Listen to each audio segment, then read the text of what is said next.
Hello, hello. Apologies on being late, everyone. Welcome, Greg. First one here. I love it. Amy, hello. Brent, Pam, Jen. Oh, I got the group cruisers are here representing. I love it. Hey, Maria coming in from Miami. We're neighbors right down the street. Apologies for being a little bit late. If y'all want to hear, I don't know if it's a funny story or it's a sad story. So I'm sitting here getting ready for the live stream, and I'm like, you know what? I'm feeling a little bit tired. Let me go make it, a hot tea of some kind just to perk me up. Normally I have just water. Water's what's in the cup. And so went to the cabinet to find some hot tea. And like I'm pulling things out. It was like above the microwave kind of cabinet. So I was moving things around. Next thing you know, I've knocked a bottle of ragu from this high shelf down onto the table or onto the counter and then onto the floor.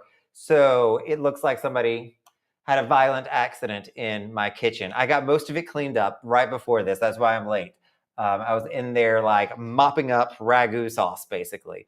So sorry about that. And I got a little bit of splatter on my shirt, so apologies. Normally I like to think I dress up pretty well for you all, but tonight I'm gonna have a little bit of splatter going on. But good evening. How do y'all feel about the 8 o'clock time? I see we've got about 20 people in here now. How do you feel about live streaming at 8 p.m.? Is this too late, too early? What are your thoughts on that? Let me know in the comments real quick or in the chat. And I'm gonna see if I can get a live stream going to Instagram. Let's see if I can figure this out real quick.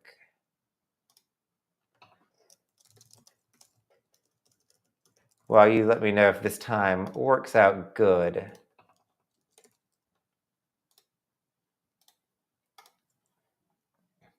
Let's see. Copy. Throw that in here. I'm learning new technologies. This terminates with streaming to the weekend cruise live stream undefined. I'm going to press this button, and if I lose everybody, I'll be back. It looks like I'm going to terminate our conversation, but I think I'm doing it just for Instagram. Okay, perfect. I did that.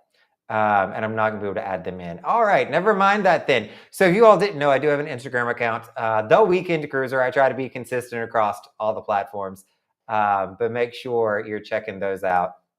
So I see Scott has come back. Hey there, Adam. I've skipped over you there. See, you just came back from the icon. What did you love about it? I don't know that I've talked to many people that have been on it just yet. But what was it, Scott, that like made it this amazing special experience for you? Let us know. I was not, hey Peter, I was not on the MSC this weekend. So I talked about this a little bit in my last live stream. I'm actually trying to stay on land a little bit more these days. I had it paid for. I've had the past 2 weekends paid for actually for the MSC Magnifica, and I've not made it there. I'm trying to stay on land a little bit more and balance my life out some. I was going on cruises literally just about every weekend, and I love it. But I live in Miami now. I moved here like a year and a half ago, and I still don't really know anybody. I don't know Miami. So I'm trying to find where is that comfortable middle ground for me. And I think it's going to be closer, instead of me going like 3 to 4 weekends a month, it's going to be closer to 2 weekends a month on ships. And then the rest, 2 to 3 weekends, will be on land, is at least what I'm working towards today. So I had the Magnifica paid for. I did not make it honor. And I think that was my last. Let me pull up my schedule real quick. Where are we at? And I'm actually supposed to be there this Friday, and I'm probably going to skip that one as well. But I will be back. I think my next cruise that I'll go on will be February 23rd, which seems ages away. I'm going back to Freedom. Then I'm going to do the summit. So Mom's coming into town. Hi, Mom, if you're watching the live stream. She's going to be coming into town for Valentine's Day. So she'll be my Valentine's. We'll get to celebrate, and then we'll go on 2 different cruises, one being a 4-night and one being a 3-night. So you all know the last time we went on a cruise, we went on the Virgin Voyages cruise. You may remember her senior perspective that we talked about. And so I'm super excited to get her back out at the sea on ships that are probably more her speed. She definitely likes the celebrity brand a lot better than Virgin. So excited that we were able to make that happen for her again. So Peter was not there, but hopefully I'll have some more very soon. Hey, Sarah. Hey, Tom. Okay, so in my defense here, Peter, that was not my ragu. It was one of my roommates. So you all know that I make difficult life decisions, we'll say sometimes, in order to be able to cruise more. And so that was my roommate's ragu. It was not mine.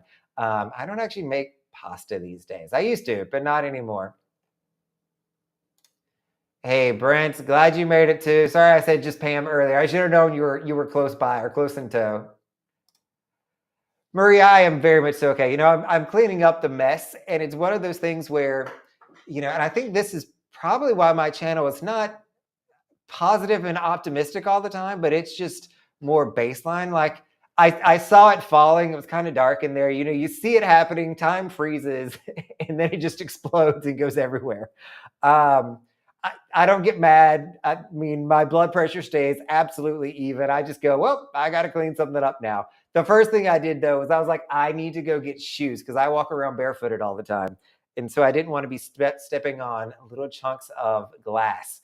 So I went, got my flip-flops, went back, and I hopefully cleaned it up. I still need to go back and spray some stuff on the floor. I don't own a mop, surprisingly. At least I don't think that I do. Yeah, I don't own a mop. I think I barely own a vacuum cleaner some days. Hey, Peter, let's chat about this a little bit. So, I've been one of the people that's gone on MSC, and you know what? I haven't minded the experience. I definitely hear the feedback that their food is not amazing. That I definitely get. But they've got other things that are good to it. So, as much as the food may not be the best in the world, to me at least, food's not the end all be all. It is one of the many components that go into what's going to make a really great cruise for me. So, those are going to be number one, what's the price point that I'm paying for? The cruises that I booked with MSC are $300 for the weekend, including port fees and taxes, and I get $75 of onboard credit. Okay, I'm not expecting Michelin star food with that. But I will say that the itineraries have been amazing. We're going to Key West and their MSC Marine Reserve, Ocean Key, which I really like. Ocean Key is beautiful. They're supposed to be closing down the island, I heard, for some renovations. And I hope that they don't over commercialize it and turn it into, this thing that Carnival and both Royal Caribbean are going for, because I like that it's untouched. And then we went to Key West. So we swapped out Nassau for Key West. So let me know in the comments, if you all had rather go to Key West or to Nassau.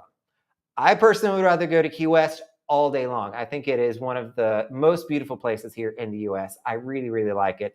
And the entertainment on MSC that I've seen on 3 different ships now has actually been really good. I've enjoyed the entertainment. So I hear you. The food, absolutely not ideal. Though I did enjoy the buffet. Dining room is where I found some weaknesses.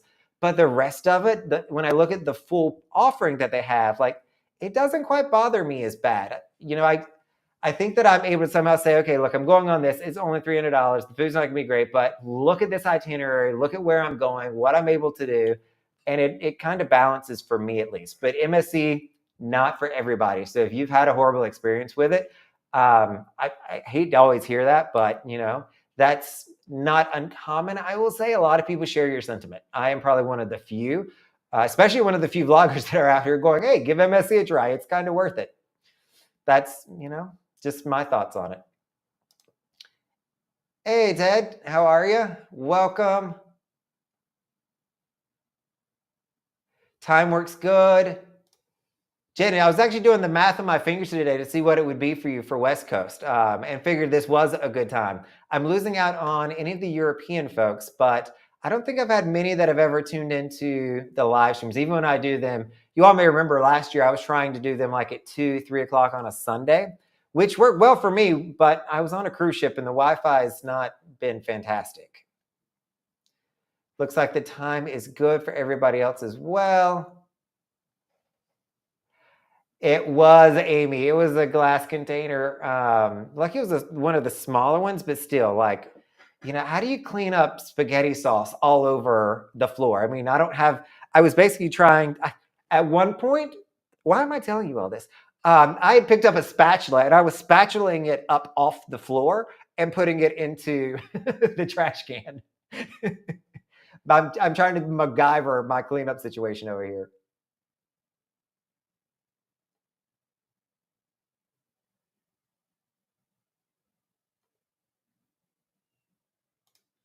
So the food was great on Icon of the Seas. I always wonder for the inaugural sailings how their food is going to be and how the whole setup's going to be. That kitchen has never been used before. Granted, they had a few shakedown cruises with Icon, so I'm glad that everything worked well. I know there is always going to be one or two issues that pop up. That's going to happen with new ships, but glad you're able to go through there.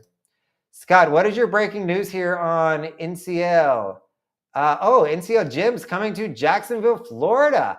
They're expanding their presence. I don't think they have a ship up in Jacksonville today. So that will be pretty cool there.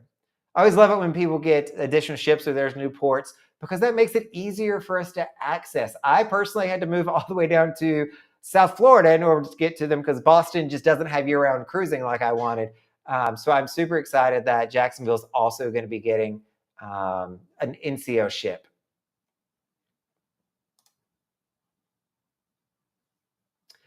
That will be awesome. I'm actually going to be there after you. So I've not been to Hideaway yet. I will be there on the weekend of the 23rd of February. So I can't wait to bring you all probably a walking tour, my overall thoughts of it.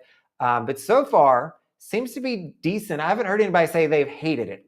I have heard, just to talk a little bit about what's happening at CocoCay, that Royal Caribbean has moved the DJ. That seems to be all the drama these days. So the DJ who used to be at Oasis Lagoon is now over at the Adult Hideaway Bay, which that's what they told us they were going to do. And so I said, you know what? Looks like Oasis Lagoon is going to start shifting a little bit. So people aren't happy necessarily with the music selection over there. When you have a DJ and he can like read the audience and see how everybody's getting into it or not getting into it, that makes a huge difference versus just playing on or putting on a playlist there. But I mentioned this when they announced Hideaway Bay, my thoughts on how this is going to go. And this is me looking into my crystal ball, if you will. I think Oasis Lagoon is going to become more of a child-friendly area. It's going to be more of a family area. So they have invited so many kids now to CocoCay that they can actually charge adults like myself to go and get away from the children. So they've created this problem where there's so many kids there that we're now willing to pay to get away from them.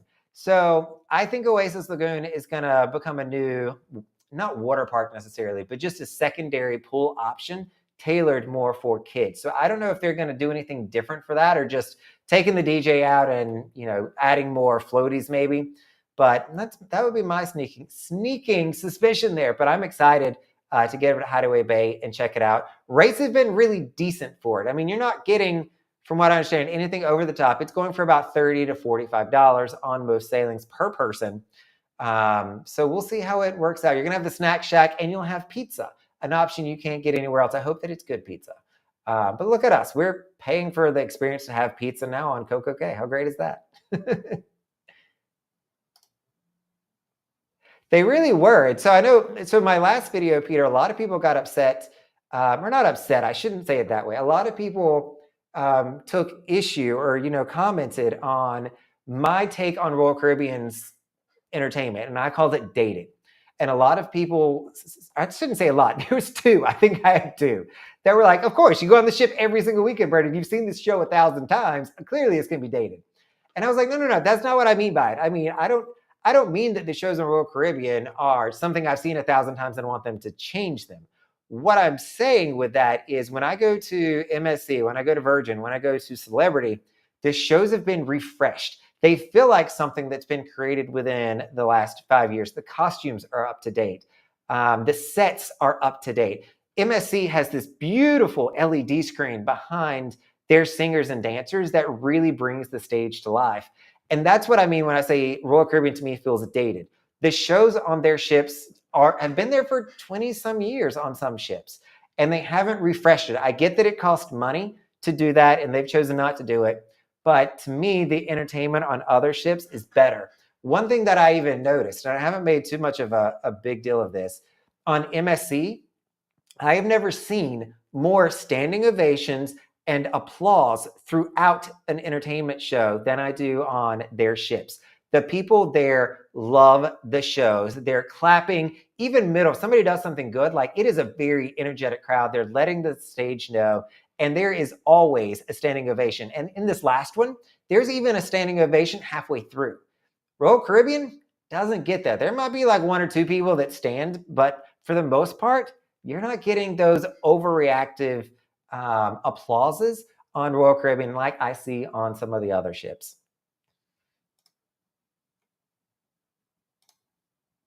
Hey, Royal Caribbean fan, glad I can do it. I actually really love these live streams too. I am honored that you all actually want to come and hang out with me on this Tuesday evening. You have plenty of options of things that you can do, but I'm glad you are here hanging out. And so with that, let me switch over. I'm going to turn that off and say, if you do want to hang out ever in person, we've got some options for you as well. So there is a group cruise, 2 of them that are coming up, one sooner rather than later. The May 3rd one is a weekend celebrity sailing on the Reflection. It is her inaugural weekend cruise. So I think it's actually the inaugural weekend sailing for celebrity in general. And this is the ship that they've chosen.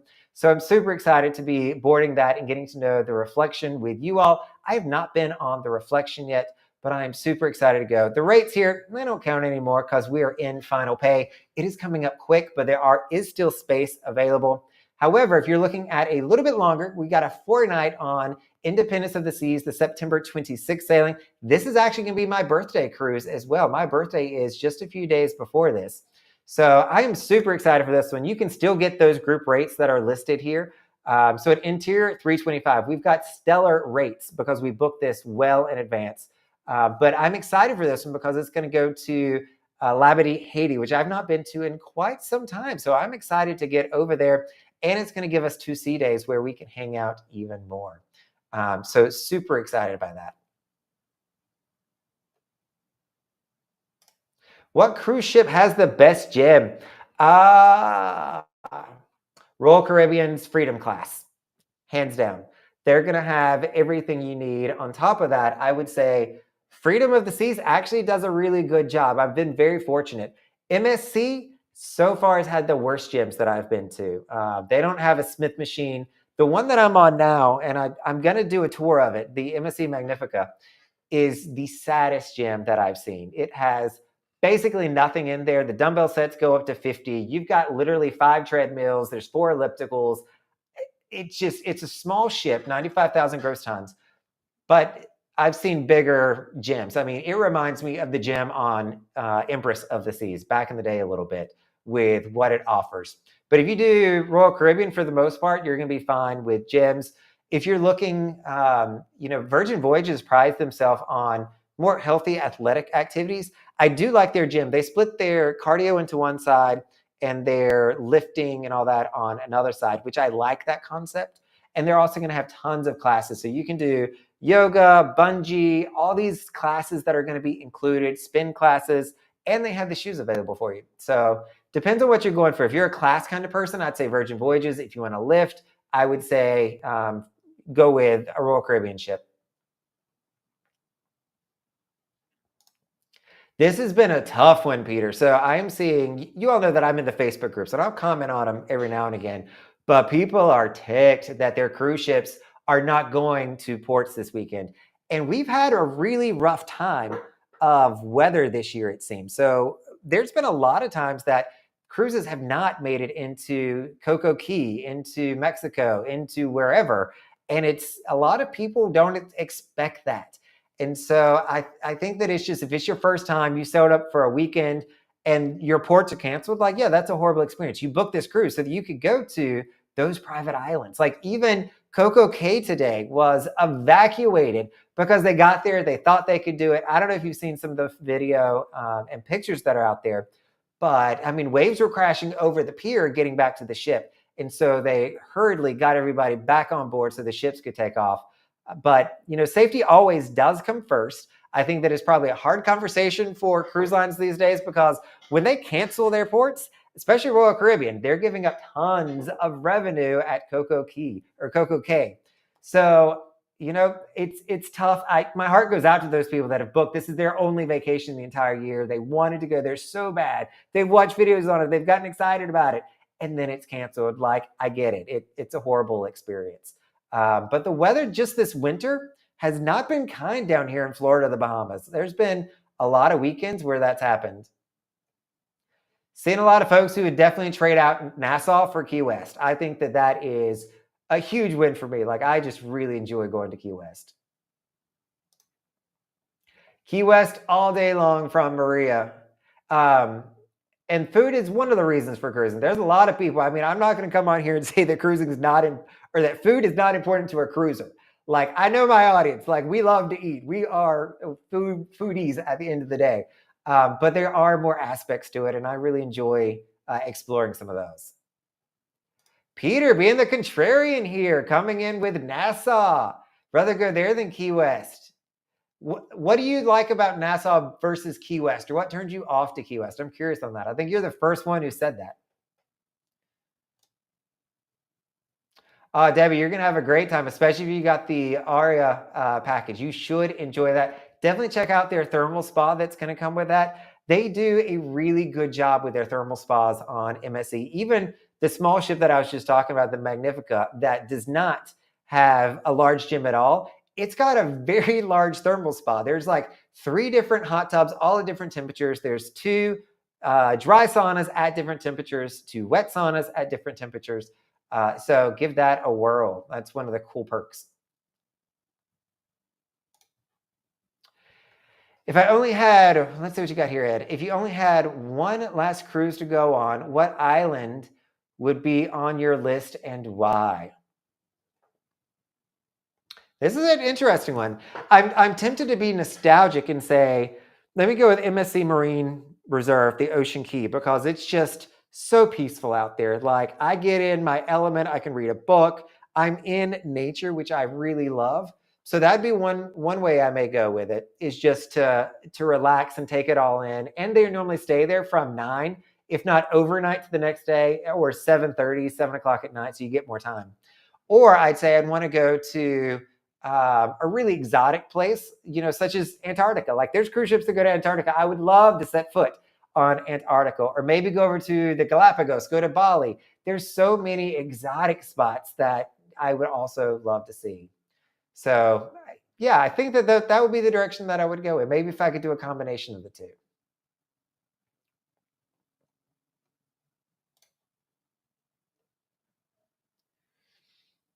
I have been to Labadee a few times, Daniel. Labadee is more of an untouched private island. So they've got a few things you can pay for, such as the zip lining. You can rent kayaks and all that good stuff. But for the most part, you're going to find that, you're going to have a beach and a chair that you can enjoy. That's going to be the main appeal there. It is more untouched, which I like. I actually like Labadee more than I like CocoCay these days. I've been saying Ocean Key too much, and now I'm going about trying to say CocoCay, and I have to catch myself on which island I'm talking about and how it's pronounced. So I like Labadee. I would say go there, bring a book. They've got some snorkeling. If you want to bring your own snorkel mask, have at it. But it's going to be more of a beach kind of experience, which I really like.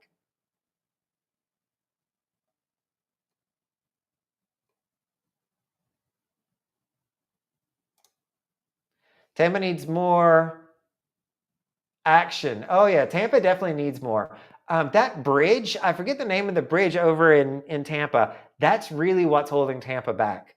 I think that Tampa absolutely has the population and the people over there. I meet people in Miami and Fort Lauderdale cruises all the time that have come over from Tampa. You can only get such a big ship into the port there, and they've been doing the 4-night sailings. Like, you go to Cozumel and you come back. You go to Costa Maya and you come back. So it's not the best itinerary either that they're getting over in Tampa.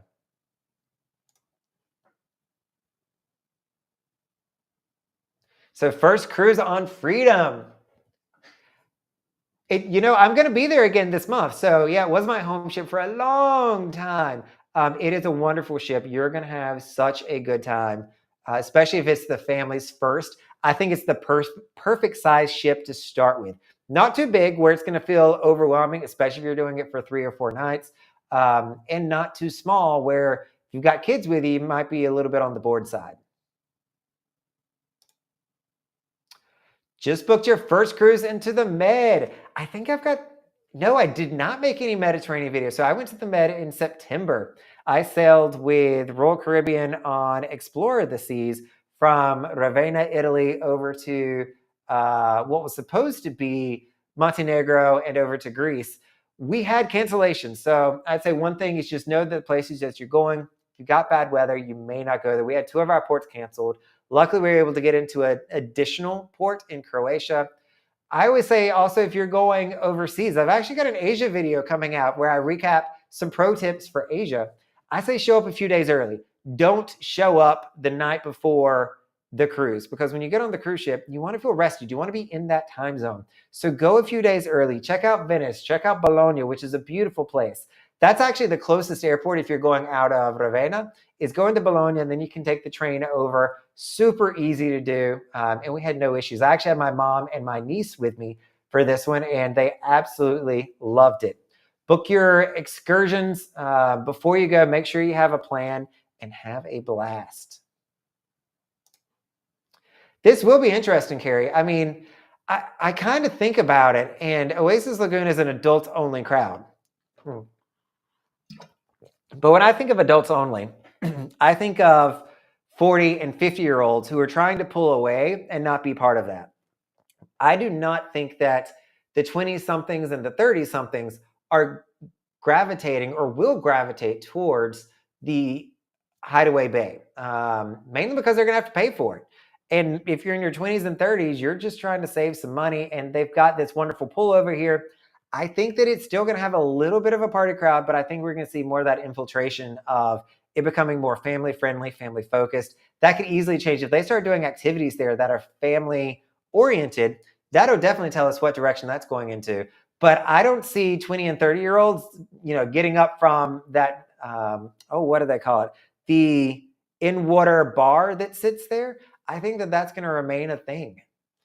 So we'll see. I'm curious to see how that plays out as well. I'm hearing more chatter about how Oasis Lagoon is shifting and changing versus how great Hideaway Bay is. So I want to get there myself, check out Hideaway Bay and say, look, is this worth the $30 or $40? Are you getting that much of a differentiated experience by not having kids that you want to pay for it? Because you all know over at the floating bar, or not the floating bar, but the swim up bar. That's the word I'm going for. It was a party crowd. There weren't many kids there. They may have been at the very shallow end, but for the most part, you're not getting a ton of kids there because it is a party hardy crowd. So to be very curious to see how that stacks up. Hey there, Lala. Welcome to the live stream. So TV, it's interesting, Peter. For TV on MSC, and I normally don't turn on the TV, but I have recently on MSC because I've just been tired and I'm going to bed early. I know I'm a horrible person. I go to bed at like 9:30 on a weekend cruise. The TVs on their ships are limited, I will say, but I like the channel options that they gave me. They're only going to have probably like 4 English-speaking channels. HGTV was one of them, and the Food Network was the other. And so those are 2 of my favorite. So I kind of lucked up on it. But if you're looking for news and all that kind of stuff, you're not going to find it. And part of that, I think, is because they do cater to such an international audience. You will find a good amount of Spanish, Italian, German on their TVs. And so I think that just eats into how much that they can offer. And they've got like 15 different MSC branded ones. So it's shopping, it's ports, it's the cruise director. It's literally 15 different proprietary shows are going on as well, which kind of annoys me a little bit.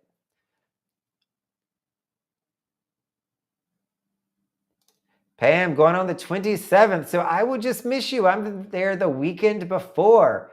Let me know what you think, though. Hopefully I'll have some content out for you to watch and get some ideas before you go there. Yeah, I think this is what's going to be happening. We'll see how it plays out.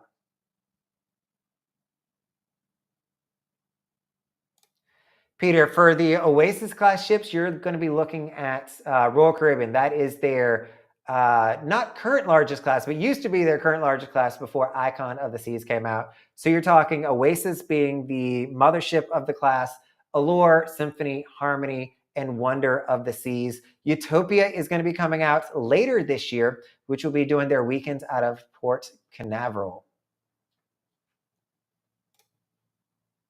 Scotland, you've made it. It's got to be pretty early in the morning there for you. You're what, 6 hours ahead of us? 9, 10, 11, 12, 13, 14. I'm counting on my fingers if you can't see it. So it's like 2 in the morning there, but welcome. Hopefully, I don't know that I want to say I want to help you fall asleep, but hey, if that's one of the things and you get a good night's sleep because of me, I'm a huge fan of good night's sleep. So I welcome that. Yeah, Lala, let's talk about this. I've gotten a few questions, especially on the video. I think a lot of people have seen it on the self-guided walking tour in Nassau. And, we talked about this a little bit last week in the live stream, and I probably should just make a whole standalone video on my thoughts on Nassau right now. First thing, Nassau had a level 2 warning before. This isn't new. They've had a warning. Jamaica also has a warning as well. Jamaica actually has a worse warning.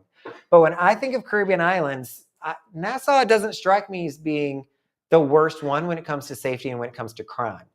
I will say that if you are going to Nassau and you are staying around the cruise port, you're going to be fine. I don't know that I've heard of a cruise passenger, and keep me honest, if you all know somebody in the comments, let me know, that has stayed around downtown Junkanoo, done the walking tour up to Grey Cliff. You may have gone to John Watling's Distillery, the Queen's Staircase, Fort Fincastle.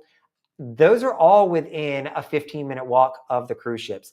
And that area has tons of people. So these days, Nassau's bringing in anywhere from, 15 to 30, 40,000 people per day. That influx is there. Yes, half of them stay on the ship, but there's still a lot of people that are there. And there's definitely a comfort in numbers, I'll say, going to Nassau. So if I was you, and I will never guarantee somebody's safety. I can't do that. I wish that I could. But I can't guarantee safety in any situation. But make sure that you're always paying attention, you're alert. I would say if you feel a little uncomfortable, stay closer to the cruise ships. Walking tour is absolutely fine. There's normally limited. I've actually never heard of any crime in that area because there's just so many people. It'd be tough for that to happen. Yes, will they try to sell you some drugs maybe when you walk directly out of the port? Sure. But once you pass through that, it's not bad, but that's them just trying to do business. It's not them committing, let's say, a crime per se, where we're going to feel violated against it. But just be smart about it, be wise about it, and enjoy. It's Nassau. If you have not traveled internationally or been to a Caribbean port before, it's going to feel different. And so I would say just try to embrace how it feels a little bit different, because different doesn't mean unsafe. It just means that it's different and you may be a little bit uncomfortable, especially if you don't come from an urban environment. It might just feel a little bit different for you to adjust to. Hope that helps, Lila. I would still say go on the walking tour. I think that it would be absolutely fine. Just, be a little bit more aware. Oh, Quantum is not going to make it into Key West, unfortunately, Ralph. Key West is a great spot to go to, but they passed size restrictions. What was that, pre-COVID or maybe during COVID? They said that only this large of a ship with this many people on it can come in, and they've really reduced the number of ships that can go there. You have to be on a smaller ship to make that happen. Ralph, I was pleasantly surprised with the buffet as well. I think the buffet was the shining glory for MSC Magnifica for me. Main dining room, not so much so, but I do enjoy their buffet. The buffet more than I probably should.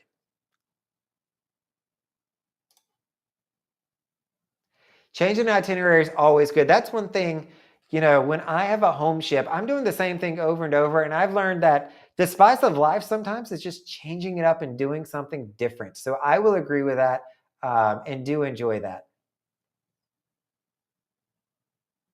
We got lucky, Ralph. I feel like that was one of the few cruises where we had really good weather in probably the last 2 months. Our weekends down here in South Florida and the Bahamas has been not the best. Even this past weekend was pretty bad. No, it's going to be completely different. I've not seen. Did I see We Will Rock You on Anthem? I don't think that it's the same. I've only been on Anthem once for a 4-nighter.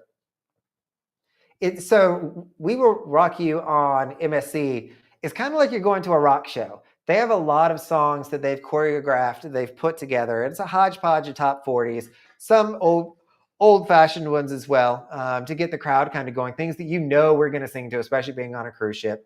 So if somebody knows this, if you've been on both MSC and Anthem, answer this. I think that they are two totally different things. I think We Will Rock You is actually more of a stage show versus this is more of a concert on MSC.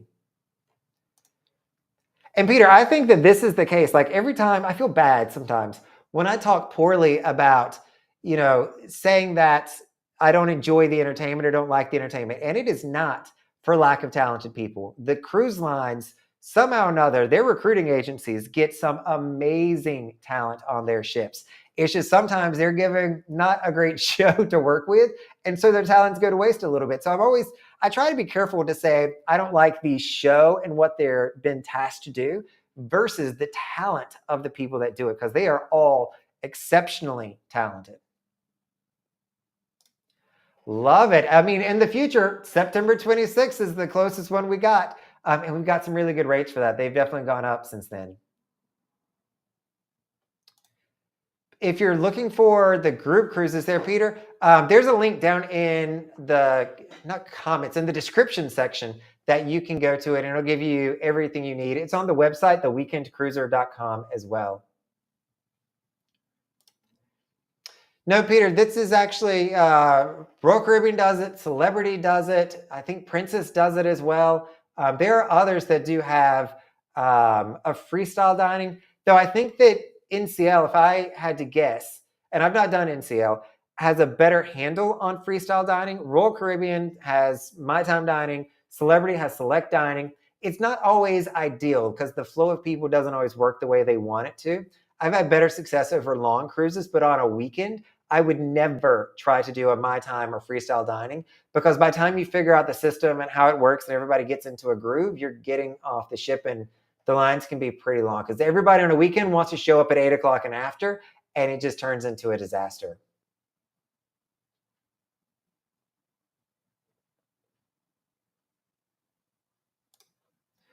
Was it time to go for a total change in your cruise experience?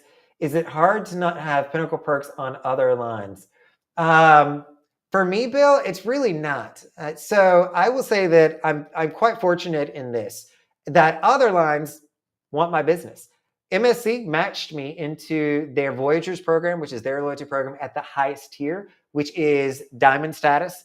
Virgin Voyages matched me into their program. I now qualify for it on my own, but initially I got matched into their program. Celebrity is actually where I have the least amount of benefits, thanks to my Pinnacle status, believe it or not. So the reciprocal agreement that Royal and Celebrity has is not great compared to the other cruise lines.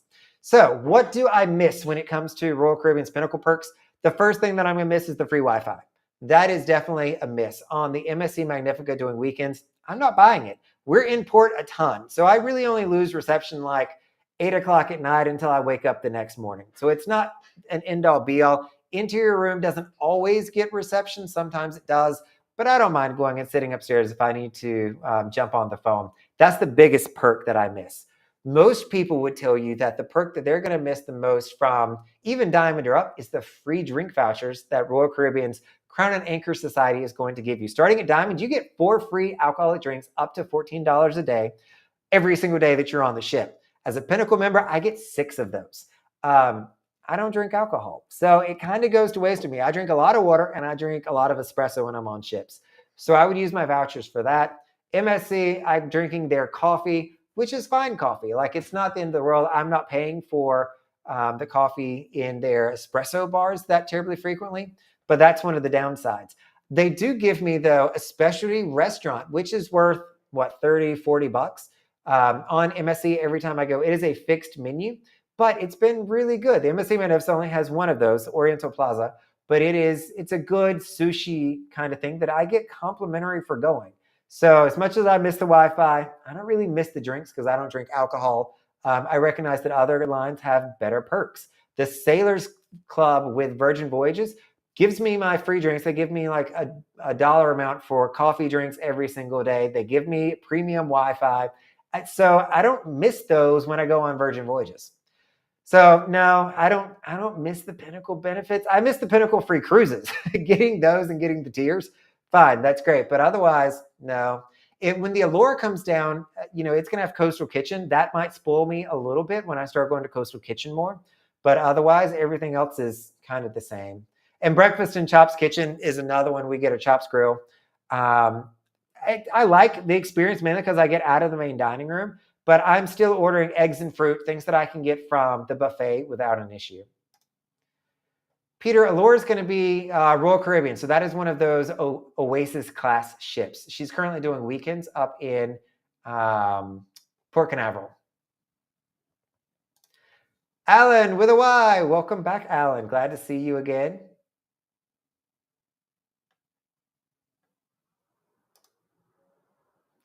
Yeah, Key West can be touristy. I would definitely say there's a lot of tchotchke stores around there. And fine art. I find that there's a ton of art dealers there as well that are selling art that is way too expensive. It's kind of like Park West, if you will.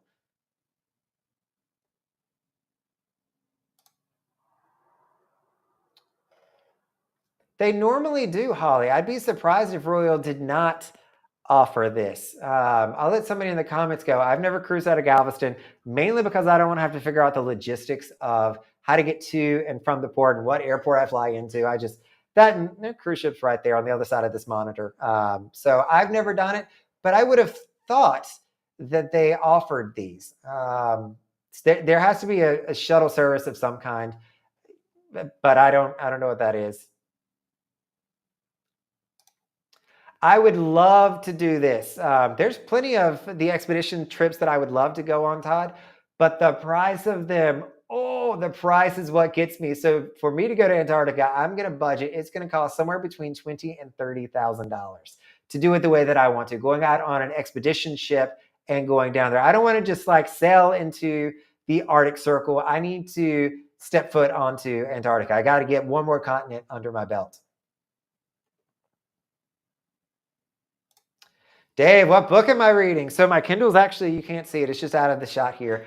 So I went on Instagram and Facebook and asked for book recommendations. And I've been reading from the book recommendations people gave me. So the first book that I read from that was A Night to Remember. That is the night that the Titanic sank. And if you like cruising, it is a really well done book. I actually enjoyed it. It is a quick page turner. It goes fast. But once you've been on a cruise, you kind of know the ins and outs of it. It's really neat the way that this book kind of laid out the story of how the Titanic sank and what the people were experiencing and made it more personal. I then read, what book did I just finish? I just finished a book like 2 nights ago and I can't remember the name of it. Hold on, I've got it on my Kindle app here. I can just pull it up real quick. The one that I've started now is a book called Hide.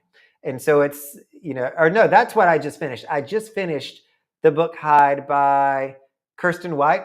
Easy read, pretty good, quick page turner. I enjoyed it. So I would recommend that one. And I read Jonathan Livingston Seagull. I think that it's called Jonathan Living Seagull. That was actually a very quick book. I think I read it in 45 minutes. But the concepts that it has are really, really neat. And I finished Notes on an Execution. That's another book that you all recommended. And I don't know the one that I just started. I just started The Silent Patient by Alex McKellids. Psychological thriller. So I'm going to change it up a little bit. You see, my taste is kind of all over the place, from sinking cruise ships to amusement park with scary animals inside of it that people are hiding from. Now I'm going over to somebody that murdered their husband, and they're trying to figure out why she did that. I've never been on NCL, Peter, but I would consider NCL to be very similar to Royal from what I have heard. I'll let other people comment on if they think that's true or not.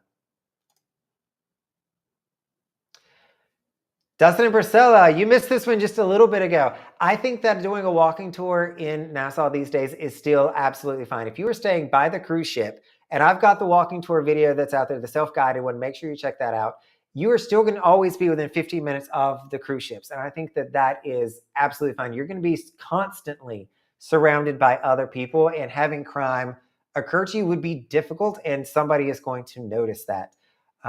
So I say always, be on the lookout, be a little bit extra vigilant. I cannot guarantee your safety. That is one thing that I always put a little disclaimer. As much as I feel safe there, when I go there, I'm fine.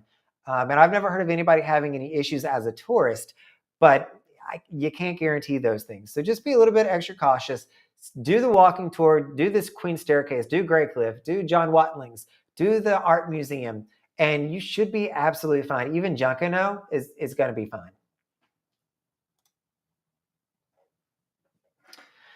I don't. So during COVID, I got away with this probably a little bit, but for the most part, I do not work from the cruise ships.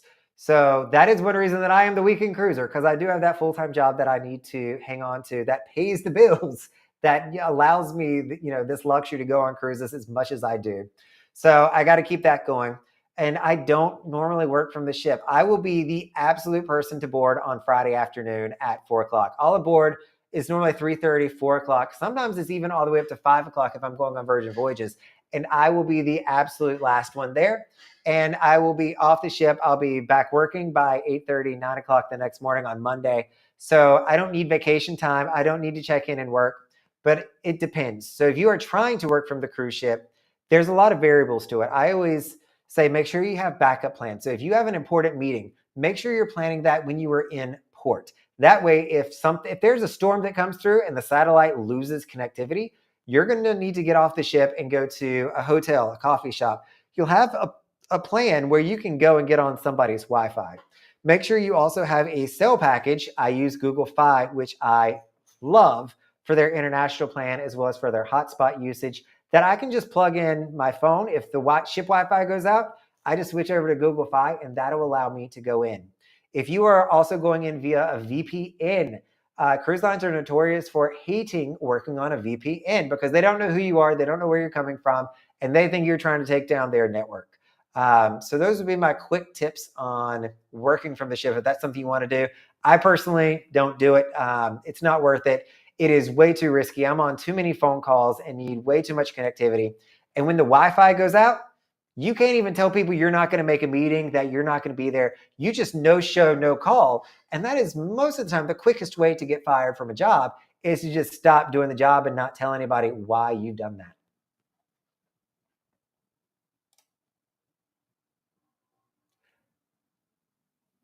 that. Rose Ferrari, I'm reading this.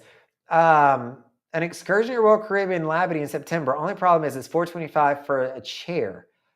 The chairs at Labadee are free. They're not amazing chairs. The ones with the little lats that your butt's going to slip in between, it's going to be uncomfortable on. That's the ones that they have at Labadee, unless they've upgraded them since I've been there. This must be a special beach bungalow or something like that. And then, yes, they still jack that price right on up. Good news, though, you're going to be the only ship in port. Labadee only accommodates one ship, so it shouldn't be overly crowded.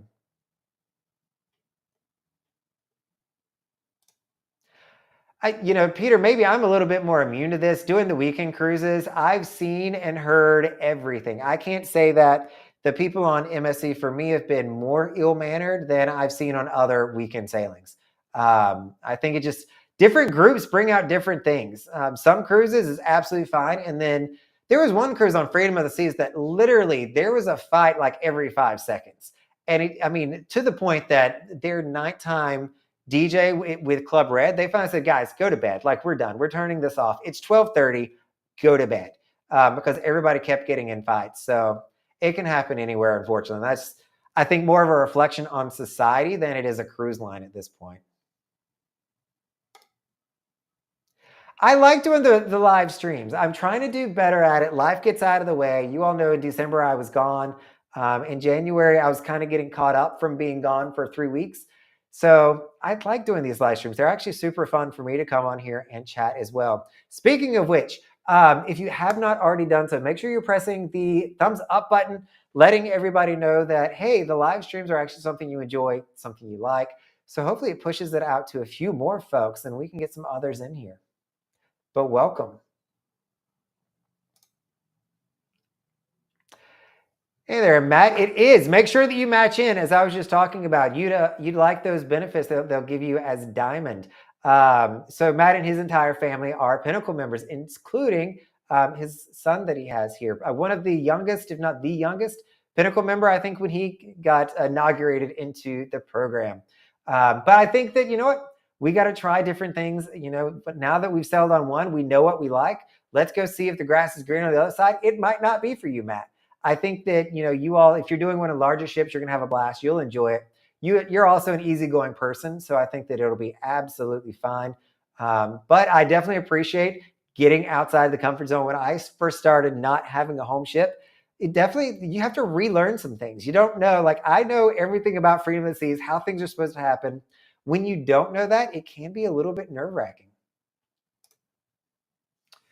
The Key West, so Key West really only has 2 slips for cruise ships. They've got the Mallory Square one, which is my favorite one. And then they've got the Navy Yard, which is a little bit farther over. And it's not that they limit the number of people that come in, or excuse me, the number of people on ships. They limit the size, the capacity of that ship. So if a ship can hold, I forget what the number is. It's like 4,000, I think, 3,500, something around there. It is not permitted to dock in Key West. So that's more the thing. It's not even a size thing. You can have a really large boat. It just can't have X number of passengers, I think I read the article in the legislation that was passed, but I'm not recalling it too well right now. Disney does. I went to Disney's private island ages ago, probably in 2016. I went there. I'm trying to remember the name of it, Sebastian. What's the name of Disney's private island? Castaway Cay, I think is what it's called. And I had a blast there. It was unrenovated. They had plenty to do for the kids. So I think it was a good time. There we go. I should have just kept reading. It's Castaway Cay.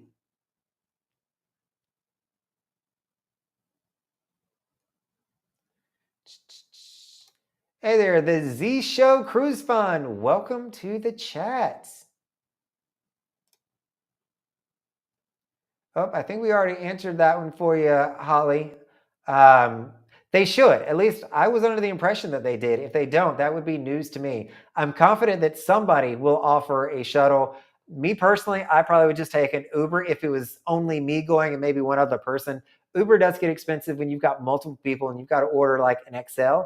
But when you're looking at getting one of those shuttle services, do the math. If you are a family of multiple people, if you've got 4 people going on the Royal Shuttle for $25 or $40 a pop, do the price comparison, see what the fair estimate would be if you just took an Uber.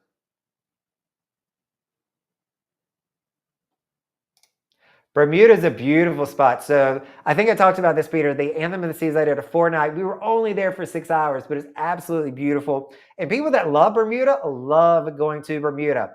Interestingly, it just popped up on, I was watching TikTok earlier today about somebody came out with a report on the most expensive place to live and the most affordable places to live. And guess which one was number 1? No shocker here, Bermuda. Most expensive place in the world to live, or the cost of living is the most expensive.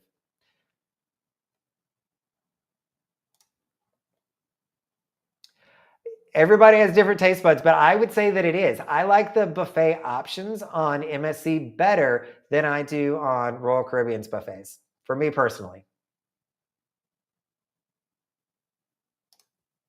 Not really, Bill. I don't know how much you heard about the prior answer when I chatted through this, but I don't miss those Pinnacle benefits too much because I don't drink alcohol. That's the biggest one. The main one that I miss there is going to be the Wi-Fi. I miss the complimentary Wi-Fi. I think this is a personal preference. So when it comes to solo cruising and where you dine at, completely up to you. So what I would say is, and it doesn't have to be the same thing, by the way. So I think everybody says, oh, you have to do one or the other. It's this black and white, system that we've built. But honestly, I go through phases. There's some nights that I want to eat in the dining room. There's some nights I want to go to the buffet. Sometimes I want to eat with people. Sometimes I don't want to eat with people. So just make sure when you get on the ship, if you're going on a solo cruise, that you're going straight to the maitre d' when you board and say, hey, what table am I at? Am I sitting by myself? Am I with other people? and then make sure that aligns with what you want to do. There is no wrong or right answer to it. Some people are extroverted and have to be with people. Others are introverted and just want to sit by themselves and read a book on their Kindle, if you will. So there's no right or wrong answer to which one you choose. And honestly, play it by ear if you want to. I would recommend doing a fixed dining time, though. I'm not always a fan of the flexible dining. I think as a solo person, that just makes it easier on me to be able to get in and have somewhere to sit.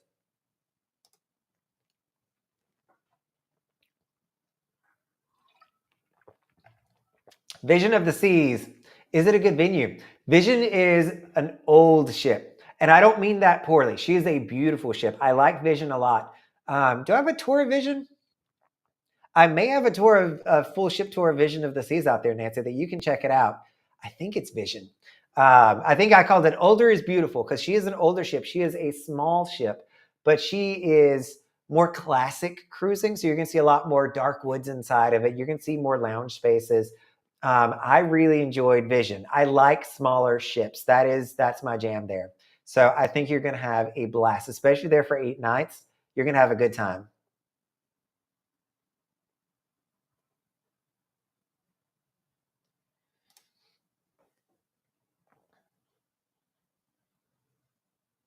Is the upgrade from deluxe balcony to Aria balcony worth it? That depends. So I would say for MSC, Aria is good if number one, you're going to use the thermal spa. And number two, if you want to use the Aria section, it's kind of like a suite section, but it's for Aria guests. They'll have like some enhanced chairs by the pool, things like that. On the Magnifica, where I am, I think that, the thermal spa is actually really nice. And the chairs on the Magnifica by the pool, this is something that I ding them for. I am just not a fan of the chairs on Magnifica by the pool. The Aria class section up above has really good seating, more comfortable seating. And so that's where I would say, but the room's going to be the exact same. You're not going to get any true perks to the room. They might send like some extra amenities, but for the most part, if the math doesn't work for you, I wouldn't do it personally. Matt used Uber in Galveston, so another option. And the Uber does have a price estimate. If you go to uber.com, they'll give you a fare estimate that you can throw in there. Of course, they can always surge and give you something crazy, but check that out. Ralph, this is like, I don't want to say that it's a secret to MSC. I've seen this on several of their cruises, and I don't know if it's the design of the buffet because all the other ships are kind of the same way. But nobody goes to the back. Everybody comes into the buffet, stops at the very first station, gets their food, lines up, queues up, and there's literally 3 more stations farther back that have the same food on it with absolutely nobody there. And they've got outdoor seating, which I love on the Magnifica, that you can actually take your food, go sit outside, and just enjoy the evening, enjoy lunch, get some fresh air. I love that. But yeah, anytime you're on a cruise ship and you're at a buffet, whatever ship it is, go to the back first and then walk your way forward because they normally put the more expensive and the higher dollar stuff in the end, assuming you've already filled up your plate, you're not going to have room for it, or you're already full.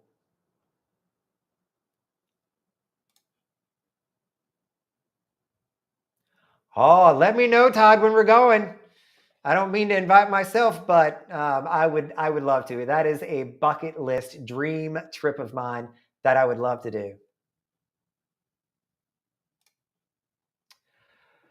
Oh, this is a good question. If you are a ship person, if you like cruise ships, going on cruise ships, want to see how the magic and the secret sauces are made, it's worth 110. I've seen it go for a lot more than 110. 110 doesn't strike me as a high amount these days. Independence of the Seas is a good sized ship, so you're actually probably be able to see a lot. You go to the crew bar, they may let you poke your head into a crew room. You'll get to walk the hallways, go up to the bridge, see the singers and dancers, go behind. I think that it's a good experience. I've done it one time and I really enjoyed it. Did it on an Alaska sailing. And it was really, really nice. Party on the Seas. Welcome to the chats. So Google Wi-Fi, Peter, is not actual Wi-Fi. It's actually Google Fi, Fi, is a reseller of of cellular reception. So like some people have AT&T, some people have T-Mobile. I have Google Fi is the company that I use, and it is Google's service. They resell T-Mobile. So I'm on T-Mobile towers, and it works. I've been to 60 some countries now, and it's worked in every single one of them except Cuba. Cell reception did not work in Cuba. But otherwise, it's been great. And I don't get these astronomical bills that I would randomly get with T-Mobile when I would forget to switch on my airplane mode and it would switch to the cell tower instead of switching or staying on the Wi-Fi. So I'm a huge fan of Google Fi. It's not Wi-Fi per se. It is a cellular plan that has amazing internet coverage throughout the world.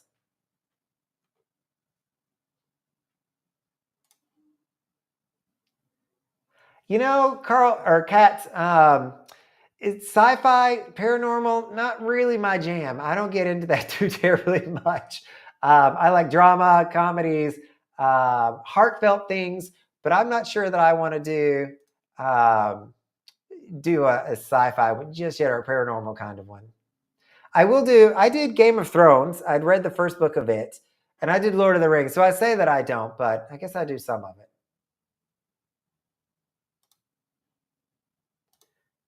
I don't have. All right, so I've got something showing up on my screen, and I don't know how to get it off. Oh, there it goes. Where were the fights? So fights that I've seen on cruise ships have often happened in the hallways. And this is going to sound horrible.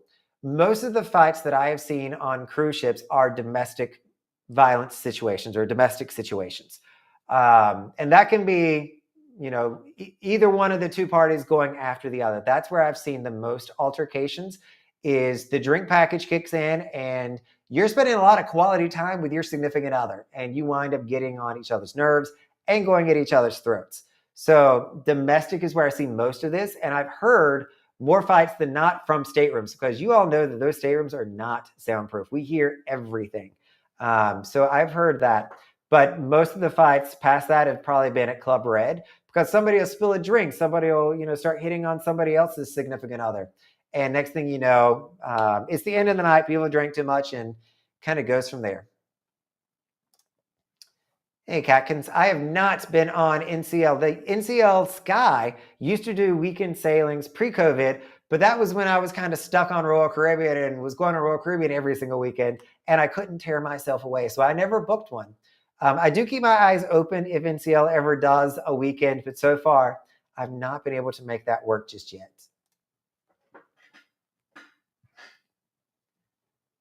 Hey, Sig. So Sig's also been doing the Magnifica some. I've seen a lot of other vloggers. I met 2 vloggers on my last cruise as well that were making content. So it was great to see people giving MSC some coverage, but love Sig's channel as well if you want to follow her, everybody. Ooh, Alaska is a great spot. That does not compare to Key West. Alaska would absolutely win for me, but I enjoy Key West. It's one of my favorite ports.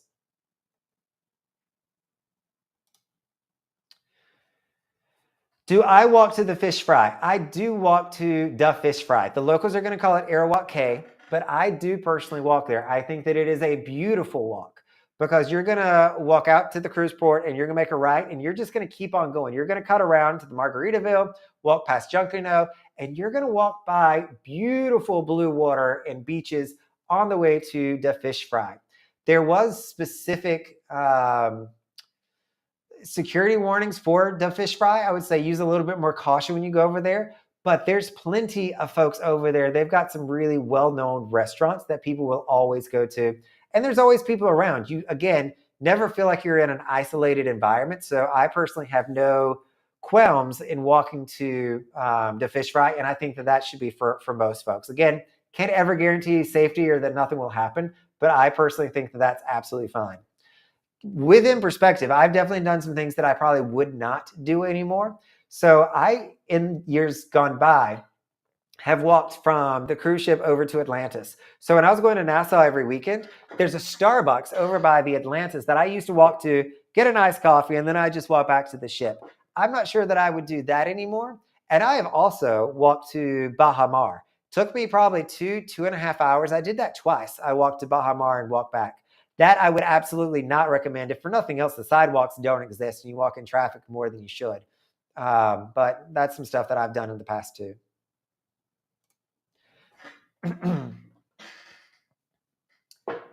So I think that I would agree with that statement. So I did enjoy the buffet on the Magnifica, the layout, and I just talked a little bit how they had the food arranged. But because of the way they had the food arranged, they didn't have this uh, what is it, banisters that go along the side of it, and it makes it a smaller, more narrow area between food, people, banister, and then the tables start. And it does get a little bit congested because of just the design. So the pro tip here is don't feel like you have to walk in that people space. They've got two sets of tables further over. If you just want to cut to the back, walk through there. Don't go through where the food is. Go to the other section. That's what I found worked well for me.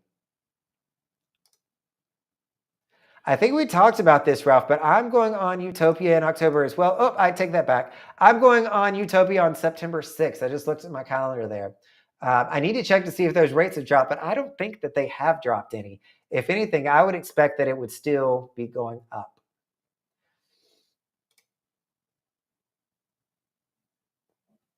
Yeah, a lot of I mean, marketing at the end of the day. Like they want to give you this experience, but a loyalty program by nature is designed to get us to spend more money, to get us to do more with this cruise line, to book more cruises, to buy more alcohol, to buy more gifts. I mean, a lot of it is 20% off the spa, 30% off at the liquor store, whatever it may be. And so you got to spend money in order to save money. And that's not truly a perk to me at that point. It's nice if I'm going to buy something anyway, but I don't really do that a lot.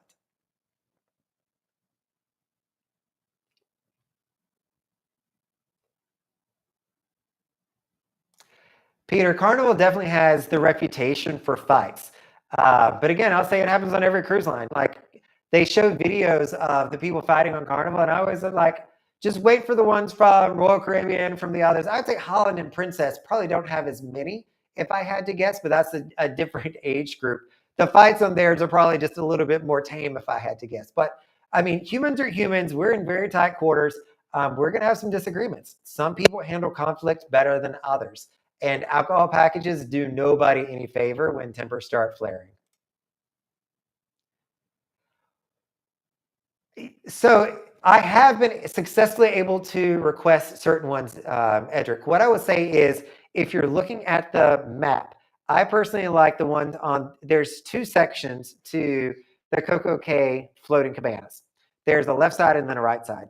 I like the right side, and I like the ones at the very front. I want to say it's like 13 or something. Check out, I've got a few videos on it actually on the channel. So if you just, search for Floating Cabana Weekend Cruiser, I have, I think, a tour of one of the practices, and that'll give you the two that I've stayed in that have been really solid choices. The key for me is I don't want to look through somebody else's cabana to be able to see the water and to feel like I kind of have the spot to myself. I want to say it was like 1326, something like that. So when you book it, you don't necessarily get to choose, but when you get to the cruise, if it's not sold out, see what they can do, if they can move some things around for you and give a special request through the ShoreX team.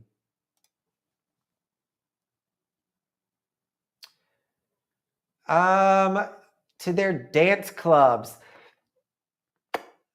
I, I'm trying to think. So their music is actually quite varied. So when you say dance club here, I'm immediately thinking they've got a country singer, they've got a Latin band, they've got different groups that are performing in their venues, and people definitely dance to them.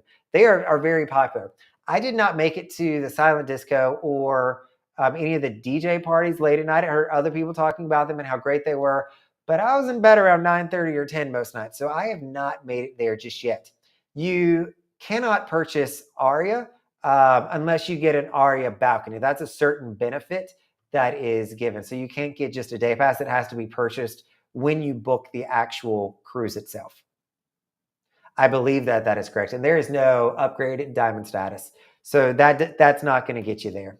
Unfortunately, it will get you a free bottle of champagne, a piece of chocolate, dark piece of chocolate I'm sitting over there. It'll get you about 6 macaroons. It'll get you a specialty restaurant. Their diamond package actually does a lot. It just doesn't do Wi-Fi, which upsets me.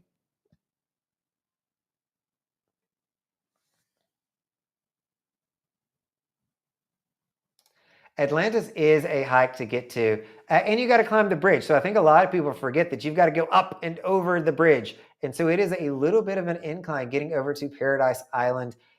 There's always the ferry that picks up right there by the Royal Caribbean ships that you can take. But I mean, it's actually not a bad walk. There's actually I want to call it a hidden restaurant that I really like called the Green Parrot that is on that walk as well. And most people from the cruise lines don't go there. It's definitely more of a local spot, but the food's really good and reasonably priced, and it's on the water. So I really like it. Green Parrot, if you all want to try that out. Included food on MSC. Nancy, so everything except special restaurants is going to be included, just like most cruise lines. So they're going to have, a main buffet that's going to have all of your free options. And that's on the smaller ships. If you're going on a C class, you're then going to have like a smaller buffet option. That's what I call like the snacking buffet. So if you get hungry before or after meals, or you just like, it's going to be hamburgers, hot dogs, and their pizza, which I really like their pizza. They even have breakfast pizza, by the way. That is really good, but it's more of a dessert pizza. So I got to like pull myself out of that, but they've got pizza for breakfast. So most of their food's included. They will have some specialty restaurants. Smaller ships like the Magnifica only has one. C class is going to have 3 or 4 different ones. Italian, Butcher's Block. They're going to have a Pan-Asian and a few more. There's like a seafood one as well.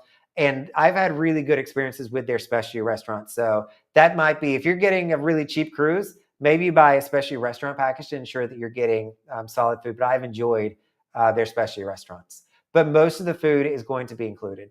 They will give you, from drinks, you get some flavored waters, you get normal water. They have coffee, regular and decaf, and that is it. Any type of sodas, things like that, you're going to have to pay extra for. Yes, Todd, click that like button. Let me know you all are still here. Love it. If you're going in July, you're getting on one of the first ones, Jennifer. You'll have to let me know what you think and what I need to cover when I'm there. That's the toughest part. It is an Oasis class ship, the largest Oasis class ship. I'm there for a weekend and want to make sure I get plenty of coverage of her. I'm almost, having an anxiety attack thinking of all the videos I want to shoot. So I might see if I can get another one in there, but the price point, I've got an interior cabin for like $900 right now. So if that's not come down any, that really kills my budget. Silent dance, silent disco is what it's normally called. Is actually a really fun time. So I recommend if you see a silent disco, make sure that you're going to it. They do this on Royal, Celebrity, Virgin, MSC. One thing I've learned when I've been going on all these different cruise lines now, they all have similar things. They all have similar activities, similar games that you're playing. But the silent disco is one that's on all of them. And it's where they'll give you a set of headphones that'll sit over your ears. And they're going to give everybody that comes in one of these. It's often going to have 2 or 3 frequencies. So they've actually got colors on the outside of the headphone. Green, blue, and red are the 3 colors that I've seen. And depending on what channel you have it on, it'll show what color that channel is related to. So if everybody's listening to channel 1, it's going to be green. If you've got channel 2, it'll be blue. And what you have is competing DJs. So you've got different DJs playing to that specific channel, trying to win over the audience. And you've got people with these headphones on, and you can't hear anything with them, singing at the top of their lungs in a room that is completely silent. So if you don't have it on, I think that it's even more fun a little bit. I go and I don't normally wear them, but I can still sing along because everybody else is singing to the song that I can sing along as well. But it's really cool. If you don't like a song, you just switch to the next channel. And it's just a really fun, neat event.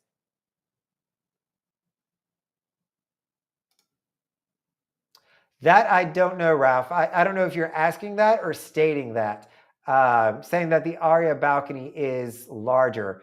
That could be the case. I'm not quite an expert on balconies. Their interior rooms I'm getting really good at, but I haven't done, I've only done one balcony on MSC so far on the seaside.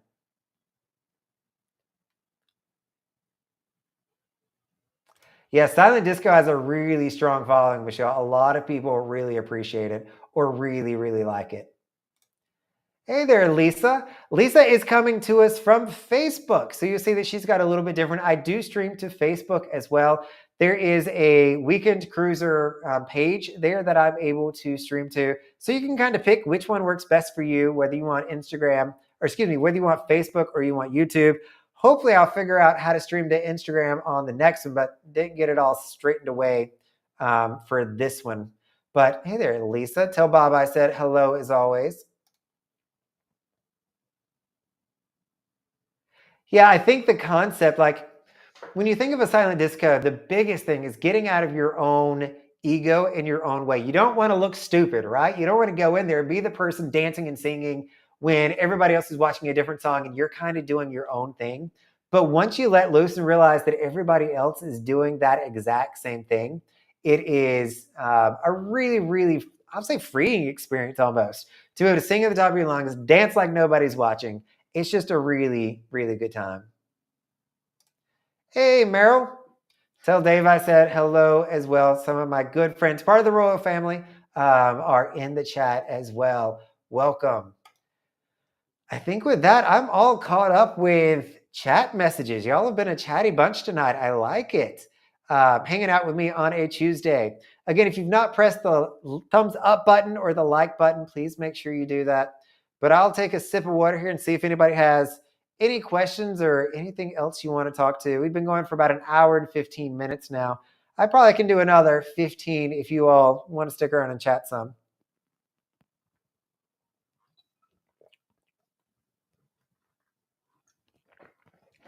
I still need to figure out how to do these things and talk correctly. It's funny, like the microphone's right here. Like, oh, there it is. I'm looking in my image here and it's backwards. The microphone's right there, and yet I still feel like I talk really loud.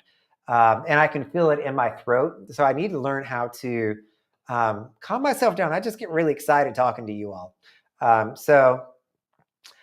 think I just talk too loud and I strain in my throat too much. So maybe I need to take speaking classes, learn how to speak, at least for extended periods of time. Meryl, it is not a Royal Cup. This is a swig cup. So I don't know if you can see it in the light. It's a swig cup. So it's a fancy one that my mom got me. Hi, Mom, if you're watching. Got me for a gift. I don't know if it was a housewarming gift or a birthday, something like that. But that's where that came from. It does great. Like, this is where my iced coffee goes in the morning too.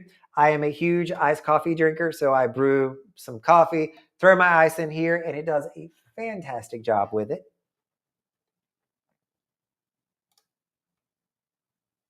Depends on the watch, Nancy. So if you're talking about the Rolexes, no, they're not going to be there. If you are talking more along the lines of, what is it, Insignia, the I word, they've got some of those. But I will tell you, if you're looking at buying, the watches, just make sure you're looking at Sears, JCPenney's. They sell a lot of the similar ones. Go there, shop around, see what you like, get an idea of what the prices are. So when you're on the ship, you'll know if that's a good price or not. Sometimes the 75% discount on ships just makes it the same price that you could get it on land.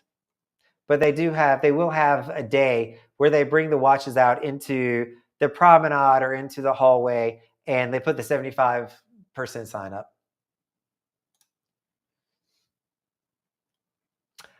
Rolls Ferrari, I would recommend going where you get the best rate. These days, both Royal Caribbean and Celebrity's gotten more flack for this, but Royal's doing it too. They're charging solo cruisers more than it is to have two people in the room. So we're used to paying for an extra person, the single supplement. We get that. We have to pay for somebody else in our room that's not there. But recently, we've been seeing that single supplement, instead of paying for one person, you're paying for two people, which we used to again, you're paying for 2.5 people. So if you do a fake booking, and I recommend doing this, a ghost booking, price it out and see what it is to go by yourself, and then price it out and see what it is to go with two people, and you'll see which one may be doing that. Me personally, I would probably choose to go on Celebrity at this point. I am a big Celebrity fan. You may have seen my most recent video where I talked about my cruise lines I'm most excited for in 2024. Celebrity's at the top of that list. They've got a few solo cabins, but like the Silhouette and the Summit that I've been on, it's got 4. I mean, and they've sold out pretty quick. So if you are a solo cruiser and you're looking at going on a trip, both Royal Caribbean and Celebrity should be extending their short cruises. So I don't know if you're looking at a longer one or a short one. their short cruise schedule, deployment schedule, should be happening this week or next week for both Royal and Celebrity. So if you want an inside studio kind of cabin where you're only paying for one person, I would recommend checking those out for the shorter sailings. There are studio cabins on Royal Caribbean and other Celebrity ships, but they're not really very prominent. There's not a ton of them, but you can find them. So go where it's going to make the most financial sense for you, and you find the itinerary that you want to do. Royal and Celebrity has better food, and I like the entertainment better. Past that, they are a very similar product. Movado is, I say, Movado might make the table. I don't know if it'll be 75% off, but I think there are some Movados that I've seen out there. That's what it is, Lisa. Thank you for helping me there. The Invicta watches in the yellow boxes. I could picture it in my head, but I couldn't get the word out. Ooh, Jen. And Jen is somebody that does shop on the ships. I've heard some stories there. So you saw the watches on Royal on sale, and they were cheaper. Let me get this right. They were less expensive on land when I got home and compared. So I think this is a solid strategy here, Jen, is make sure that you go to the store before you get on the ship. And if you get on the ship and it's cheaper, you buy it. If you don't, you go back to the store and you get home and you buy it there, depending on what it is. The one thing to consider is the VAT or the sales tax. Depending on where you live, this could alter what that's going to be. So if the price winds up being the same thing, might come down to, are you paying sales tax or not? So depending on what state you are, will depend on it. If you're on the cruise ship, you will not pay that sales tax.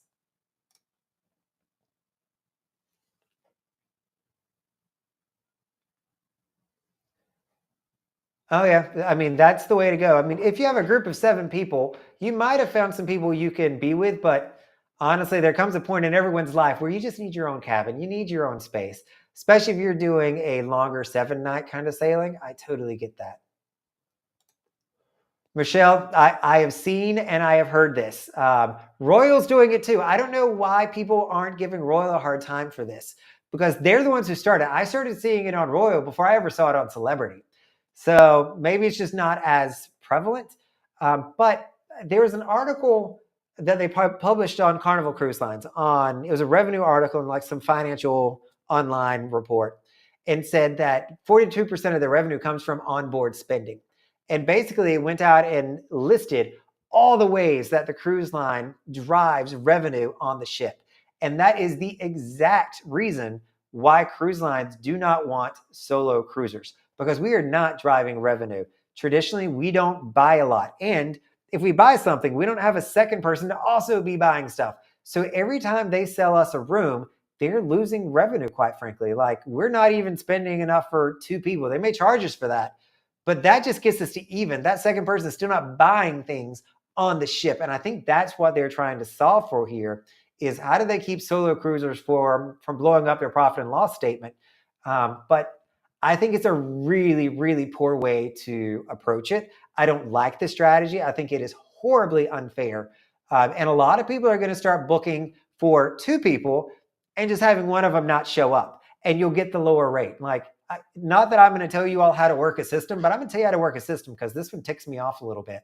Is if you don't want to pay 250%, don't want to pay for 2.5 people, just put somebody else's name on there. You'll have to pay an extra deposit, and then they don't show up. You'll get your port fees and taxes back, and you'll save some money. I don't know if they'll flag your account. I've done it a few times. Actually, I've not no-showed a good bit, because I book cruises and then things come up. And it's never been an issue for me. I think as long as you pay for it, you're good. If the person doesn't show, they don't show. But this is where I would say always advise a travel agent. So I am not a travel agent. I love travel agents. If you don't have one, I think you should be using one. This is a great question for them on what's the best strategy on how you can work this system to not pay 250%. And if you have a good travel agent, they should already be advising you of these things. But make sure that that you let them know that, hey, I don't want to pay this. Is there a way that I can just book 2 people and have a no-show, and let them guide you through what that's going to be? Yeah, Celebrity and Royal both have really good options and ships for a solo cruise. If you've never done one before, I always recommend starting with a small ship just to kind of get your feet wet and see how it goes. And then you can kind of upgrade yourself. Unless you just want to go straight to Oasis class or Icon and get lost in the numbers and the mass. And, but that's not my personal way to cruise. I like actually going and feeling more part of a community. And I find that on the smaller ships.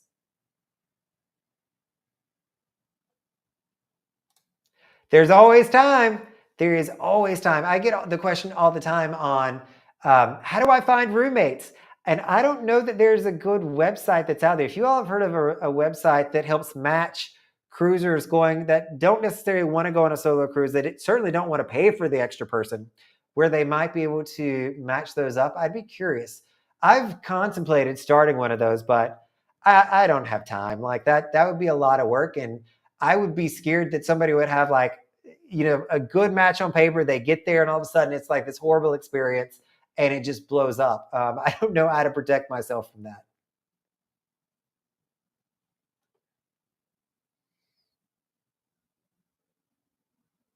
Yeah, Celebrity definitely has gotten the flack. I know I've seen some YouTube videos on it for their 250%, but Royal's definitely done it too.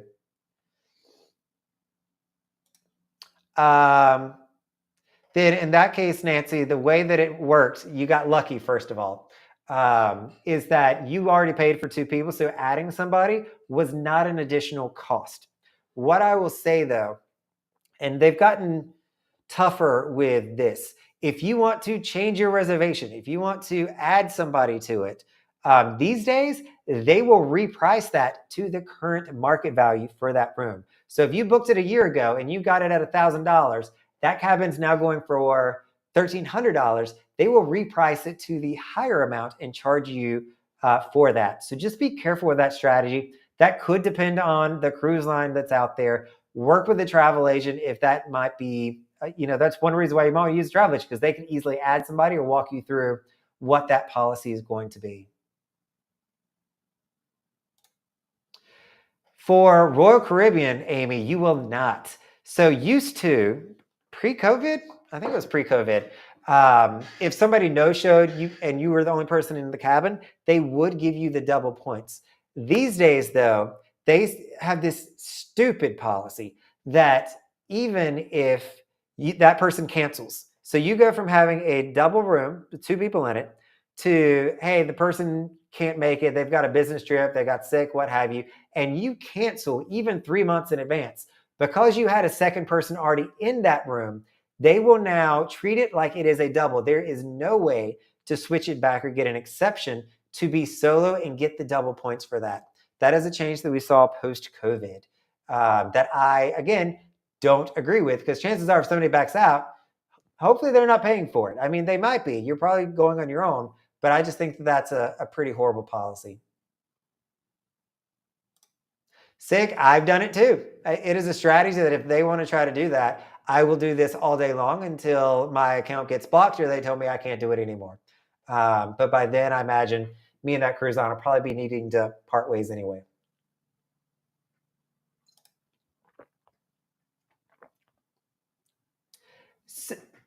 So the Icon, I mean, even compared to an Oasis, you think that it's a much different story there? The Icon of the Seas, I would say the same thing. I mean, they're trying to make a statement, right? They want you to feel like you were in a city, that there's plenty to do. I think that they've heard the feedback, and you all, if you've gone on cruises, have heard this from others too, of people saying, I don't want to go on a cruise because I'm scared I'm going to be bored. I don't want to go because I'm scared I'm going to feel like I'm isolated on the ship. And there's all these reasons that people make up. And I think that, these really monstrous size ships like Icon of the Seas is the solution to that. Like, you will absolutely, if you are bored on Icon of the Seas, that is your own fault. That is your own lack of wanting to put yourself out there and do stuff. There is no reason why you should ever be bored on Icon of the Seas. And I think this kind of helps address some of that. For me, I agree with you. It would be very overwhelming, especially as a solo cruiser. I will do it one of these days when the prices come down, but I am certainly not looking forward to going on Icon, quite frankly. It's funny, somebody, it just did its first inaugural saying, he was like, Brandon, why aren't you on the inaugural? Why didn't you get invited? And I was like, no, it's fine. Like, I was probably one of the few vloggers who came out and said, Icon's not for me. I'm not going on Icon. I don't want to go on Icon. I don't think that it's a cruise ship that I would enjoy. And so it was very mutual that Royal didn't invite me. I didn't want to go. No skin off my back. Granted, Royal still has no idea who I am, which that's fine. Not bitter at all. But they've never reached out or contacted me for anything. Matching personalities, Michelle, is absolutely not a easy job. And I mean, you got to think about it. Like, what if your drinking is different? Like, one person shoots the moon one night and drinks way too much. What if somebody just horribly snores or has night terrors? Like, you could really make it, or maybe they're just super awkward compared to you. It can go wrong in so many ways. I just feel like that's a liability waiting to happen. Amy is definitely always the advocate for our large ships. Did you book the Star? I know you were looking at booking the Star. Is that a done deal at this point, Amy?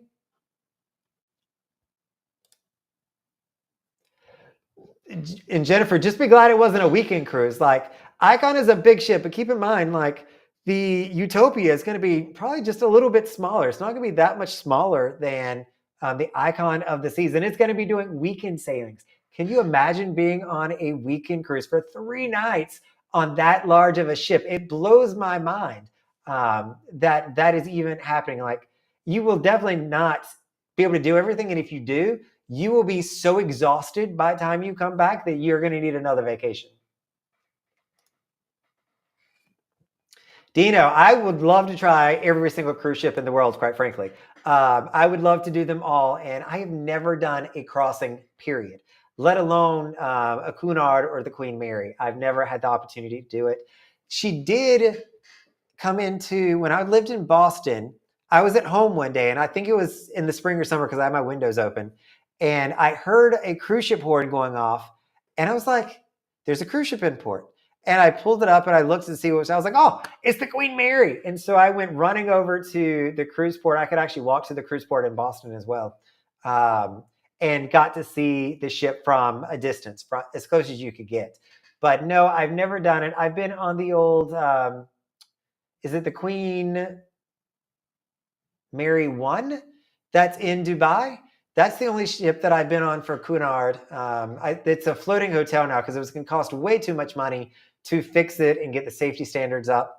But the neat thing about it is it's like stuck in time. It's like stuck in the late 70s, early 80s. Everything is super old, and it's just really neat to see what cruising used to be like back in the 70s and early 80s. It was a totally different world, but that ship was just beautiful. It's a floating hotel in Dubai if anybody wants to stay there, right in the cruise port. Perfect, Amy. She is on September 2026, and I thought I planned far in advance. That is a commitment right there, but well done.